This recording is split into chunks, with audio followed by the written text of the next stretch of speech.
सुप्रभात बच्चों। Divine public school Mohanapur Gorakhpur के हिंदी विषय के ऑनलाइन वीडियो पाठशाला में आप सभी का स्वागत है।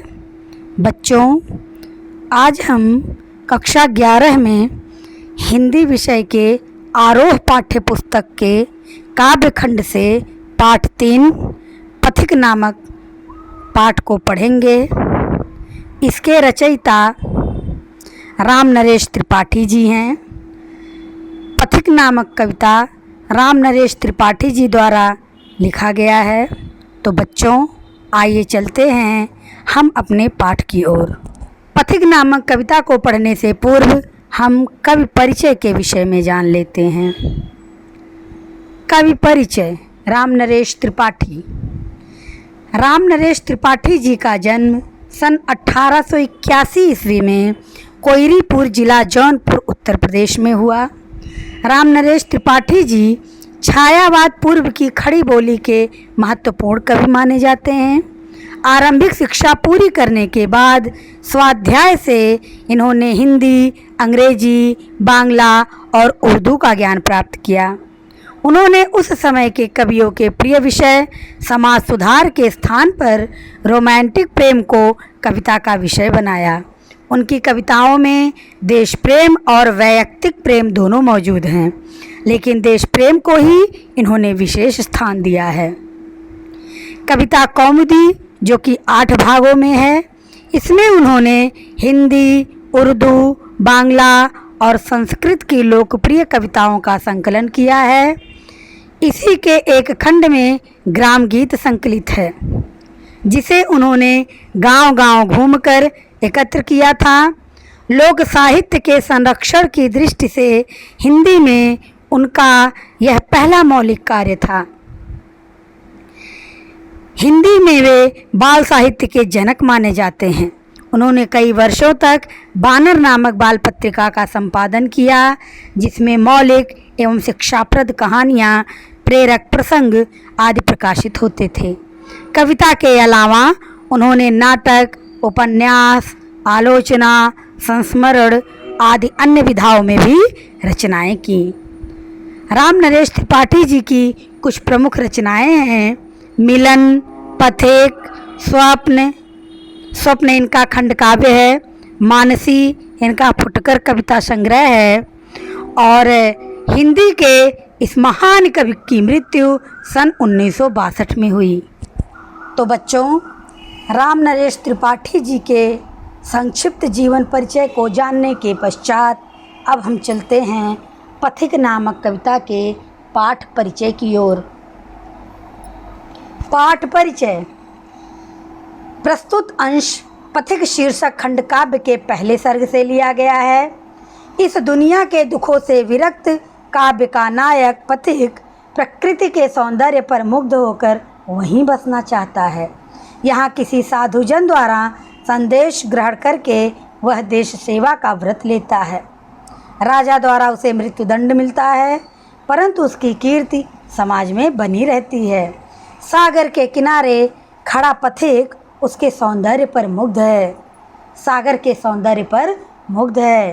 प्रकृति के इस अद्भुत सौंदर्य को वह मधुर, मनोहर, उज्ज्वल प्रेम कहानी की तरह पाना चाहता है। प्रकृति के प्रति पथिक का यह प्रेम उसे अपनी पत्नी के प्रेम से दूर ले जाता है। स्वच्छंदतावादी इस रचना में प्रेम, भाषा और कल्पना का अद्भुत संयोग मिलता है। तो बच्चों, पथिक नामक कविता का पाठ परिचय जानने के पश्चात अब हम चलते हैं अपनी कविता की ओर। पथिक, जिसे राम नरेश त्रिपाठी जी ने लिखा है। प्रतिक्षण नूतन वेश बनाकर रंग बिरंग निराला, रवि के सम्मुख थिरक रही है नभ में वारिद माला। नीचे नील समुद्र मनोहर, ऊपर नील गगन है।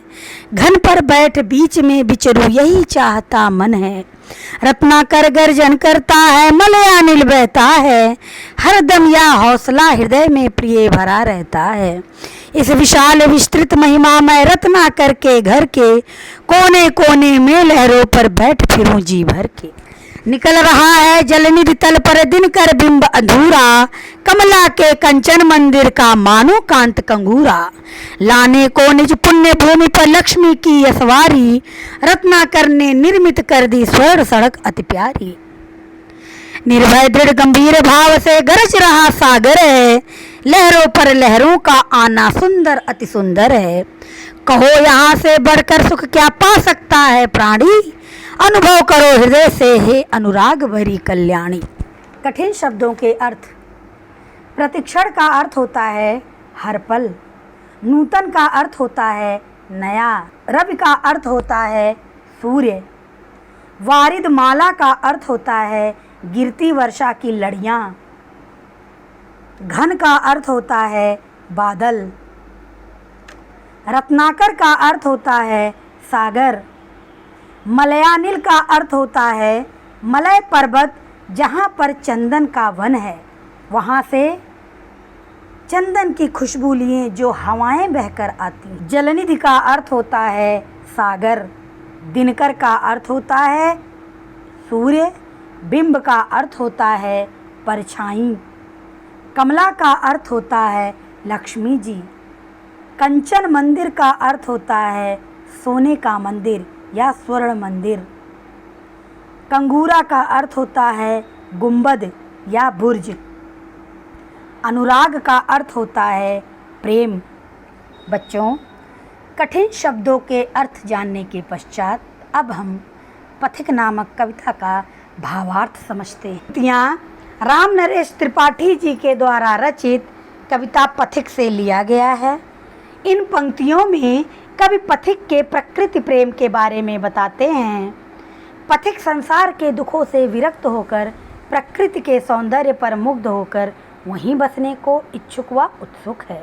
इन पंक्तियों के माध्यम से कवि कहते हैं कि प्रतिक्षण नूतन वेश बनाकर रंग बिरंग निराला, रवि के सम्मुख थिरक रही है नभ में वारिद माला। अर्थात नभ या आसमान में बादलों का समूह प्रतिक्षण हर पल नया या नूतन वेश धारण करके रंग बिरंगे प्रतीत हो रहे हैं, जो मानो सूर्य के सामने ही थिरक रहे हैं। नीचे नील समुद्र मनोहर, ऊपर नील गगन है, घन पर बैठ बीच में विचरू यही चाहता मन है। आगे कवि कहते हैं कि नीचे मन को हरने वाला नीला समुद्र है, तो वहीं ऊपर नीला गगन या आकाश विद्यमान है। प्रकृति के उक्त नज़ारे को देखकर ही पथिक का मन चाहता है कि वह भी बादलों पर बैठकर, मेघ पर बैठकर समुद्र और गगन दोनों के बीच में विचरण करे। रत्नाकर गर्जन करता है, मलयानिल बहता है, हरदम या हौसला हृदय में प्रिय भरा रहता है। आगे कवि कहते हैं कि पथिक कहता है कि मानो रत्नाकर अर्थात समुद्र गर्जना कर रहे हैं और मलय पर्वत से आने वाली खुशबूदार हवाएं भी बह रही हैं। मलय पर्वत जहाँ चंदन के वृक्ष पाए जाते हैं, तो मलय पर्वत से आने वाली चंदन की खुशबू वाली हवाएं भी बह रही हैं। तत्पश्चात पथिक अपनी प्रेमिका को संबोधित करते हुए कहता है कि इस विशाल विस्तृत महिमा में रत्नाकर के घर के कोने कोने में लहरों पर बैठ फिरूं जी भर के। पथिक कहता है कि इन दृश्यों से हरदम मेरे हृदय में उत्साह भरा रहता है। और पथिक अपनी इच्छा व्यक्त करते हुए कहता है कि इस विशाल और विस्तृत महिमा में रत्नाकर के लहरों पर बैठकर इसके घर रूपी विशालकाय जलमंडल के चारों दिशा में मैं भ्रमण करना चाहता हूँ। कोने कोने में लहरों पर बैठ फिरूं जी भर के, अर्थात कोने कोने में इस विस्तृत और विशाल रत्नाकर समुद्र के लहरों पे बैठकर मैं भ्रमण करना चाहता हूँ। आगे कवि कहते हैं, निकल रहा है जलनिधि तल पर दिनकर बिंब अधूरा, कमला के कंचन मंदिर का मानो कांत कगूरा। कवि राम नरेश त्रिपाठी जी कहते हैं कि पथिक सूर्योदय का अद्भुत वर्णन करते हुए कहते हैं कि समुद्र की सतह से सूरज का बिंब अधूरा सा निकलता प्रतीत हो रहा है, अर्थात आधा सूरज जल के अंदर है और आधा बाहर दिखाई दे रहे हैं। कमला के कंचन मंदिर का मानो कांत कंगूरा। कहते हैं कि पथिक को ऐसा आभास हो रहा है कि मानो यह लक्ष्मी देवी के स्वर्ण मंदिर का चमकता हुआ कंगूरा हो, चमकता हुआ। आगे कहते हैं, लाने को निज पुण्य भूमि पर लक्ष्मी की असवारी, रत्नाकर ने निर्मित कर दी स्वर्ण सड़क अति प्यारी। आगे कहते हैं, सुबह सूर्य का प्रकाश समुद्र तल पर सुनहरी सड़क का दृश्य पेश करता है। पथिक को लगता है कि समुद्र ने अपनी पुण्य भूमि पर लक्ष्मी की सवारी लाने के लिए अति प्यारी सोने की सड़क बना दी हो, ऐसा आभास हो रहा है। निर्भय दृढ़ गंभीर भाव से गरज रहा सागर है, लहरों पर लहरों का आना सुंदर अति सुंदर है। आगे कवि कहते हैं कि समुद्र भयमुक्त होकर पूरी दृढ़ता के साथ गंभीर भाव लिए गरज रहा है। जब लहरें एक दूसरे पर आ रही हैं तो वह दृश्य सचमुच अत्यधिक सुंदर लग रहा है। लहरों पर लहरों का आना सुंदर अति सुंदर है। जब लहरें एक दूसरे पर आ रही हैं तो यह दृश्य बहुत सुंदर प्रतीत हो रहा है, बहुत सुंदर है। कहो यहाँ से बढ़कर सुख क्या पा सकता है प्राणी, अनुभव करो हृदय से है अनुराग भरी कल्याणी। इसके पश्चात कवि अपनी प्रेयसी को संबोधित करते हुए कहते हैं कि तुम अनुभव करो हृदय से हे अनुराग भरी कल्याणी, हे प्रेम भाव भरी कल्याणी। तुम भी अनुभव करो अपने मन से, अपने हृदय से, और बताओ कि यहाँ जो प्रकृति का सुख मिल पा रहा है, क्या इससे अधिक सुख कहीं और भी मिल सकता है। कहो यहाँ से बढ़कर सुख क्या पा सकता है प्राणी, अनुभव करो हृदय से हे अनुराग भरी कल्याणी। हे अनुराग भरी प्रेम भरी कल्याणी, तुम ही बताओ कि जो यहाँ प्रकृति सुख मिल रहा है, क्या इससे अधिक सुख और कहीं मिल सकता है। अर्थात ऐसा सौंदर्य कहीं और मिल सकता है क्या। जब गंभीरतम अर्धनिशा में जग को ढक लेता है, अंतरिक्ष की छत पर तारों को छिटका देता है।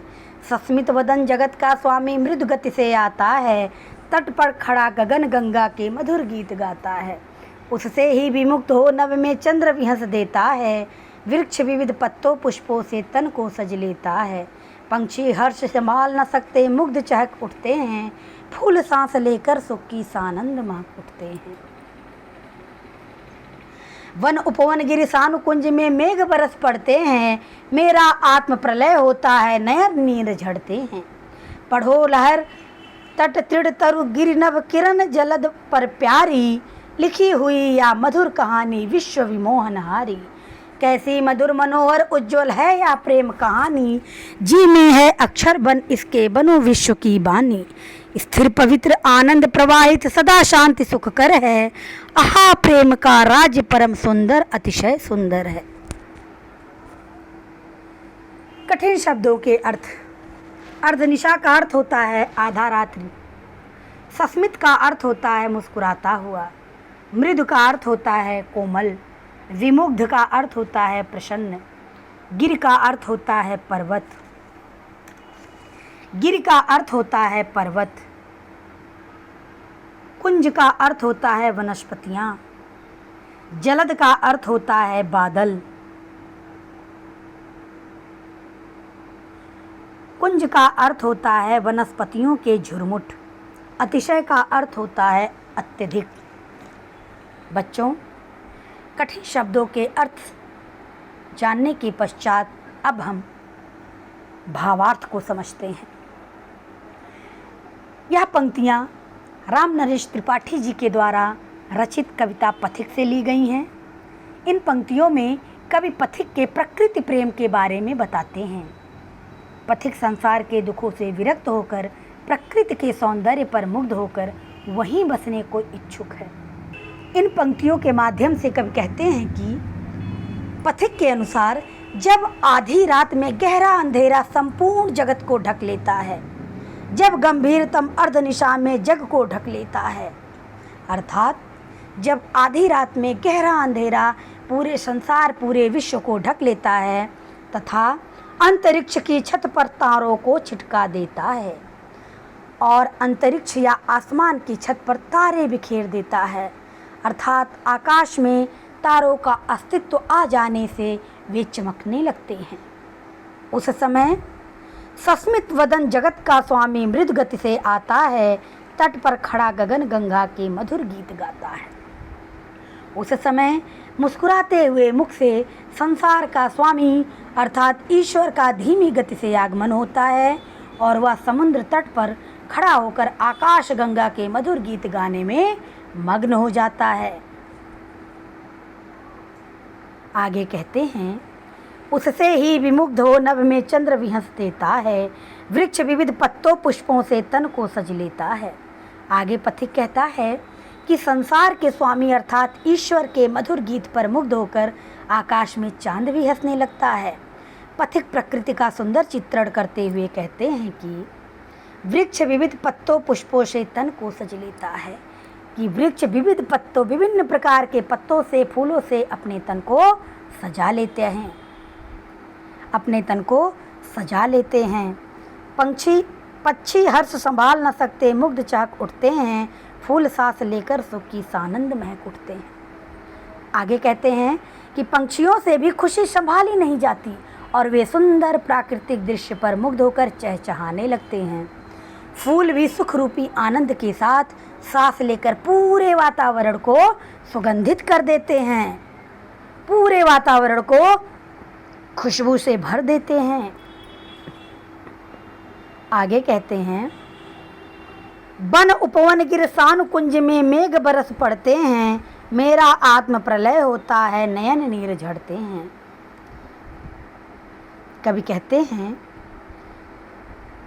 कि प्रकृति की सौंदर्य में बढ़ोतरी हो जाने के कारण प्राकृतिक सौंदर्य में बढ़ोतरी करने के लिए वन उपवन पहाड़ समुद्र तल व वनस्पतियाँ सब पर मेघ बरसने लगते हैं, तो मैं आत्मिक रूप से भावुक हो जाता हूँ।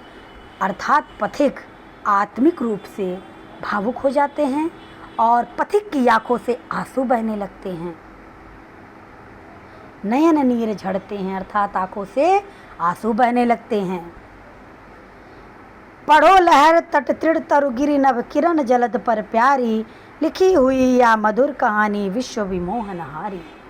आगे कहते हैं, तत्पश्चात पथिक अपनी प्रेयसी को संबोधित करते हुए कहते हैं कि समुद्र की लहरों, तटों, तिनकों, पेड़ों, पर्वतों, आकाश, किरण व बादलों पर लिखी गई विश्व को मोहित करने वाली मधुर कहानी को पढ़ो।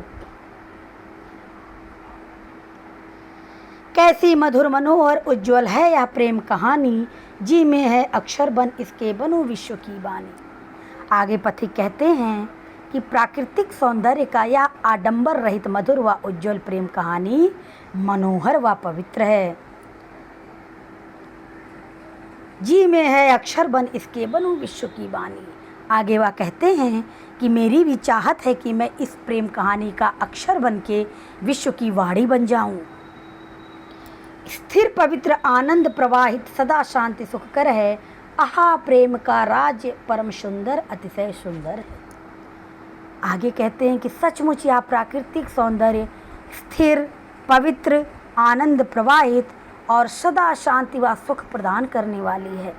और पथिक आनंदित होकर कहता है कि यहाँ प्रकृति रूपी प्रेम का राज्य बेहद सुंदर है, इसकी जितनी भी प्रशंसा की जाए कम है। यहाँ प्रकृति रूपी प्रेम का राज्य बहुत सुंदर अति सुंदर है, बहुत अधिक सुंदर है।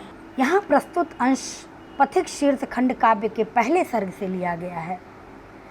इस संसार में दुखों से विरक्त काव्य नायक पथिक प्रकृति के सौंदर्य पर मुग्ध होकर वहीं बसने को इच्छुक है। प्रकृति के प्रति पथिक का यह प्रेम उसे अपनी पत्नी के प्रेम से दूर ले जाता है। इस कविता में, पथिक नामक कविता में प्राकृतिक सौंदर्य का बड़ा मनोरम वर्णन किया गया है।